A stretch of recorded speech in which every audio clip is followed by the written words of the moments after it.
ಪ್ರಿಯ ವೀಕ್ಷಕರೇ, ಕರ್ನಾಟಕದ ಇಂಧನ ಮೂಲ ಎಂದೇ ಕರೆಯಲ್ಪಡುವ, ರಾಜ್ಯಕ್ಕೆ ಅತಿ ಹೆಚ್ಚು ವಿದ್ಯುತ್ ನೀಡುವ ಶಿವಮೊಗ್ಗ ಜಿಲ್ಲೆಯ ಹೆಮ್ಮೆಯ ಲಿಂಗನಮಕ್ಕಿ ಜಲಾಶಯದಿಂದ ಈಗ ಅತ್ಯಂತ ಆತಂಕಕಾರಿ ಸುದ್ದಿಯೊಂದು ಹೊರಬಿದ್ದಿದೆ.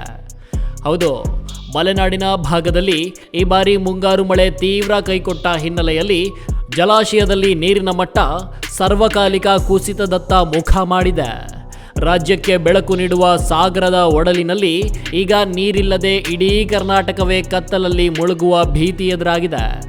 ಹಾಗಿದ್ರೆ ಇವತ್ತಿನ ದಿನಕ್ಕೆ ಲಿಂಗನಮಕ್ಕಿ ಜಲಾಶಯದ ನೀರಿನ ಪಕ್ಕಾ ಅಂಕಿಅಂಶ ಎಷ್ಟು? ಕಳೆದ ವರ್ಷ ಇದೇ ಸಂದರ್ಭದಲ್ಲಿ ಜಲಾಶಯದಲ್ಲಿ ನೀರಿನ ಮಟ್ಟ ಎಷ್ಟಿತ್ತು? ಮಲೆನಾಡಿನಲ್ಲಿ ಮಳೆ ಎಷ್ಟು ಕ್ಷೀಣಿಸಿದೆ? ಇದರಿಂದ ರಾಜ್ಯಕ್ಕೆ ಎದುರಾಗಲಿರುವ ಆ ಕಂಟಕ ಏನು ಅನ್ನೋದನ್ನ ತಿಳಿಬೇಕಾ? ಹಾಗಿದ್ರೆ ಈ ಸ್ಟೋರಿಯನ್ನ ಕೊನೆಯವರೆಗೂ ನೋಡಿ.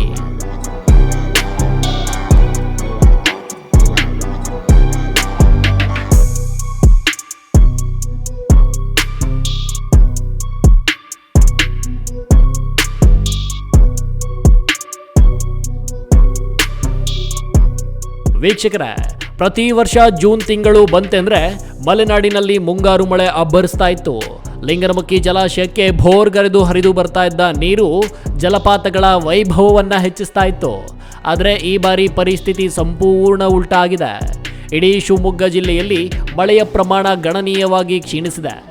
ಜೂನ್ ತಿಂಗಳು ಅರ್ಧ ಕಳೆದರೂ ಮಲೆನಾಡು ಭಾಗದಲ್ಲಿ ವಾಡಿಕೆಗಿಂತ ಬರೋಬ್ಬರಿ 40ರಿಂದ 50ರಷ್ಟು ಮಳೆ ಕೊರತೆ ಕಾಣಿಸಿಕೊಂಡಿದೆ. ಇನ್ನು ಹನಿ ಹನಿ ನೀರಿಗೂ ಜಲಾಶಯ ಹಪಹಪಿಸುವಂತಾಗಿದೆ.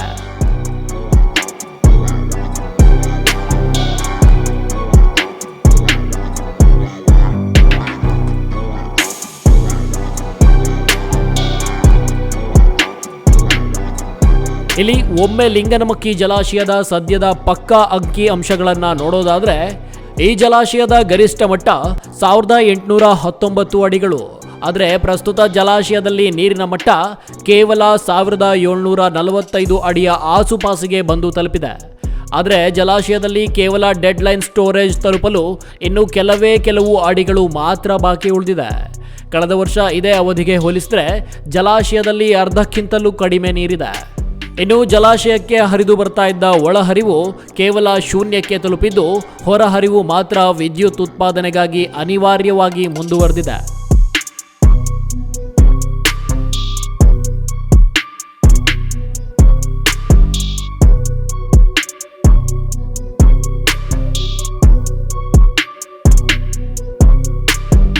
ವೀಕ್ಷಕರೇ, ಈ ನೀರಿನ ಕೊರತೆಯ ನೇರ ಪರಿಣಾಮ ಇಡೀ ರಾಜ್ಯದ ವಿದ್ಯುತ್ ವಲಯದ ಮೇಲೆ ಬೀರಲಿದೆ.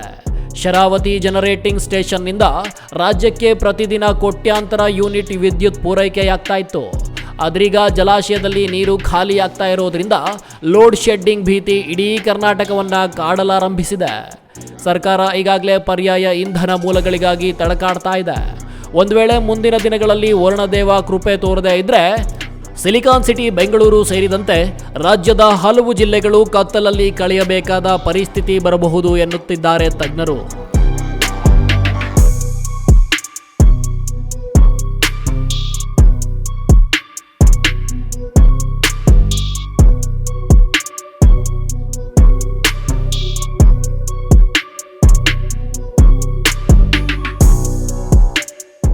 ವೀಕ್ಷಕರೇ, ಹವಾಮಾನ ಇಲಾಖೆಯ ವರದಿ ಪ್ರಕಾರ ಜುಲೈ ಮೊದಲ ವಾರದಲ್ಲಿ ಮಳೆ ಚೇತರಿಸಿಕೊಳ್ಳುವ ಸಾಧ್ಯತೆ ಇದೆ ಎಂದು ಹೇಳಲಾಗ್ತಾ ಇದೆ. ಆದರೆ ಜಾಗತಿಕ ತಾಪಮಾನ ಮತ್ತು ಎಲ್ ನೀನೋ ಎಫೆಕ್ಟ್ನಿಂದಾಗಿ ಮಲೆನಾಡಿನಲ್ಲಿ ಮಳೆ ಮಾದರಿಯೇ ಬದಲಾಗುವುದು ಪರಿಸರ ಪ್ರೇಮಿಗಳಲ್ಲಿ ತೀವ್ರ ಕಳವಳ ಮೂಡಿಸ್ತಾ ಇದೆ. ಕಾಡಿನ ನಾಶ ಮತ್ತು ಹವಾಮಾನ ವೈಪರೀತ್ಯವೇ ಶಿವಮೊಗ್ಗದಲ್ಲಿ ಮಳೆ ಕ್ಷೀಣಿಸಲು ಪ್ರಮುಖ ಕಾರಣ ಎಂದು ವಿಜ್ಞಾನಿಗಳು ಎಚ್ಚರಿಸುತ್ತಿದ್ದಾರೆ. ಒಟ್ಟಲ್ಲಿ ನಮ್ಮ ಜೀವನಾಡಿ ಲಿಂಗನಮಕ್ಕಿ ಜಲಾಶಯ ಮತ್ತೆ ತುಂಬಿ ತುಳುಕಬೇಕಾದ್ರೆ ಪ್ರಕೃತಿ ಮಾತೆ ಕರುಣಿಸಬೇಕಾಗಿದೆ. ನೋಡಿದ್ರಲ್ಲ ವೀಕ್ಷಕರೇ, ಇದಿಷ್ಟು ಲಿಂಗನಮಕ್ಕಿ ಜಲಾಶಯದ ಸದ್ಯದ ಆತಂಕಕಾರಿ ನೀರಿನ ಮಟ್ಟ ಮತ್ತು ಶಿವಮೊಗ್ಗದಲ್ಲಿ ಮಳೆ ಕ್ಷೀಣಿಸಿದ ಕಂಪ್ಲೀಟ್ ಮಾಹಿತಿ. ಇದೇ ರೀತಿಯ ಪ್ರಮುಖ ಮತ್ತು ನಿಖರ ಸುದ್ದಿಗಳಿಗಾಗಿ ನೋಡ್ತಾ ಇರಿ ಕನ್ನಡ ಮೀಡಿಯಂ 24x7.